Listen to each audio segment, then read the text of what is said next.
you mentioned a couple of times being an American, feeling responsible, being American, feeling responsible, being American, feeling responsible. So what is happening in America?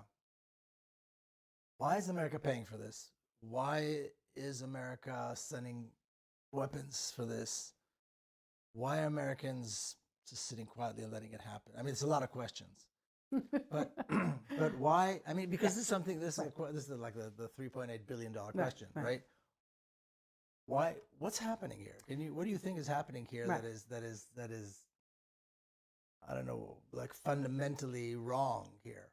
Well, there's so many fundamentally wrong things about what's going on in America. First of all, so you're sort of implying if people knew they would be different. You know? I don't know. I'm asking you what you think, but let's talk. I agree with you. There are many things fundamentally wrong. Let's talk I about think this particular. Early on, the root of this, if you will. There are several layers to this. So, post-World War II, guilt, Holocaust. No one wants to be called an anti-Semite. Guilt. Yeah, America had nothing to do with the Holocaust. I know, but they didn't allow the immigrants to come here, people who were fleeing Nazi Germany. A lot of guilt issues. So everybody was going to stand with Israel. And then I think Israel was very useful to American foreign policy. I'll just say one more thing about that. In the 1960s, in La Jolla in San Diego, there were still homes that when you bought them, in the deed it said they could not be sold to Jews. Yeah, no. 1960s.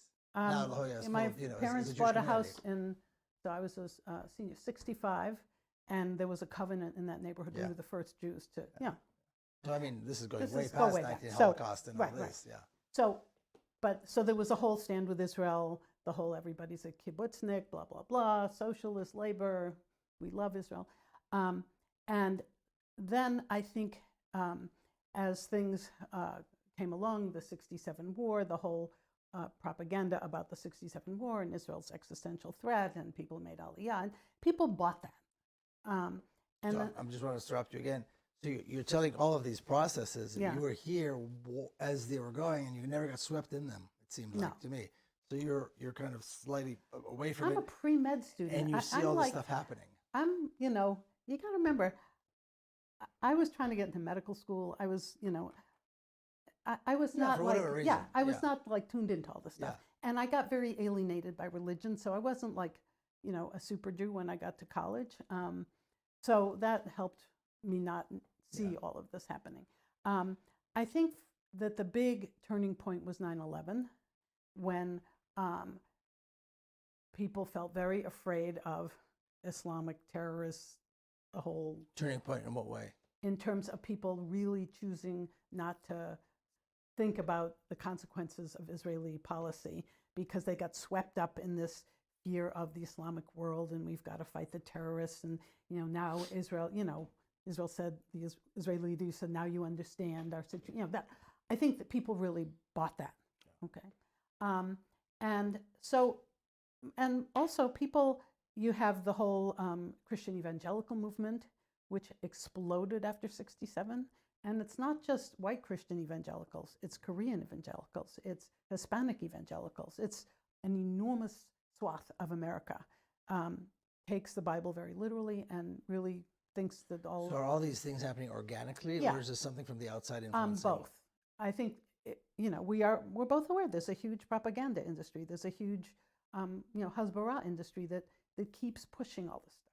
It's like with the current IRA definition of anti-Semitism, which, the IRA, Israeli Holocaust Remembrance Alliance group in 2016, had definition of anti-Semitism, the classic stuff, and then a lot of examples were any criticism of various forms of criticism of Israel. Yeah. They didn't mean that to be the final moment. It was a working document, but it got accepted.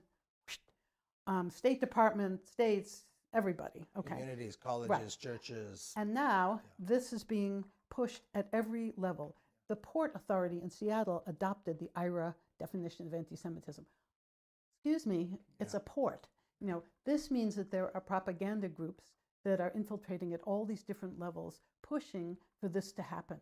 Otherwise, why would this be? So there's a whole industry behind this that is making this kind of stuff happen. And we just had a big fight here with the I want to get this right, the King County Council, I think it is, and they were going to, someone comes up to a council member who knows nothing and says, you're against anti-Semitism, right? Oh, of course, just sign here. And then we're like, whoa, whoa, whoa, let's look at what this says. And we finally got them not to sign it and to reject the IRA definition. But, any little schlemiel in every little council everywhere, you against anti-Semitism? Oh, yeah, well, sign here. So you can see how it just becomes the norm. And then, there are all these moves to make criticism of Israel inherently anti-Semitic. Well, this is across the country.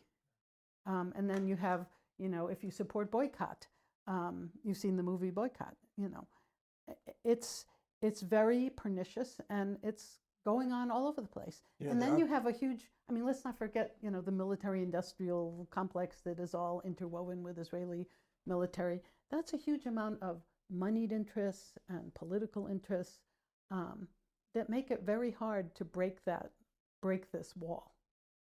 You're saying part of it's organic and part of it is just feeding this whatever is right, organic. Feeding the monster. Feeding the monster. Right. Because, there are people that I know, and you may have heard of them, and you probably know, I'm not going to mention any names, but they say, everything was great here, but then the Zionists came and corrupted America. Right. Right. Yeah. So you don't agree with that? I'm asking you as an American. I'm not asking. I'm not. I don't know what corrupted America means. There's, America's a settler colonial state long before Zionists came here. I don't know. We're struggling with our enslavement of Black people. Yeah, we have a lot of sins that we need to. That has nothing to do with Zionism, but yeah, right. Zionism is on the list. Preceded that. Yeah. But I think, the positive thing is that younger generations aren't buying this like the older generations did. The sort of Holocaust generation is dying out. I see when I go to universities that more and more young people are like, wait a minute, if it's not okay to discriminate against people in the United States, why is it okay to discriminate against Arabs in Israel? Young people are raising those issues. So I think that there may be a shift in American opinion, but Congress is owned by the Israel lobby.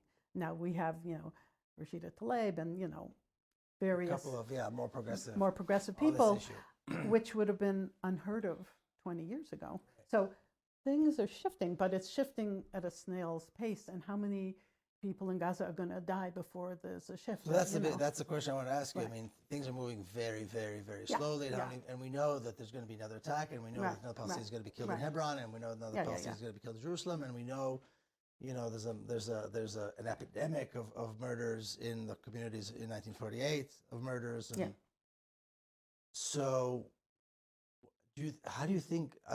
This is a tough question, but do you think there's a way to accelerate this?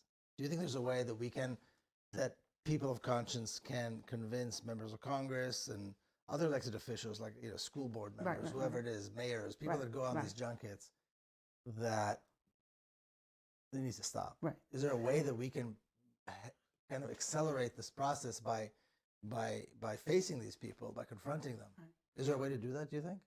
I don't know. I think we have to be loud and persistent, but it's not like I have a staff of 100 people that are tracking all of this and we all make our strategies. That's what we're up against, right?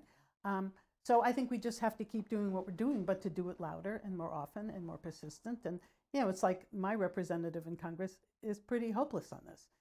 We meet with him. We have these endless conversations with him. He's sort of a J Street two-stater, I care about Palestinians, but kind of guy. He's not going to change. So, Well, he's not going to change unless he's forced to change, unless he thinks his job's on the line. Right. And his job is not on the line. It's not going to be on the line. No. So it's tough, I think, but it's not that we shouldn't do it. It's like the guy who's the head of the Al-Rawad Children's Theater always says he does not have the luxury of despair. So who are we to be despairing? I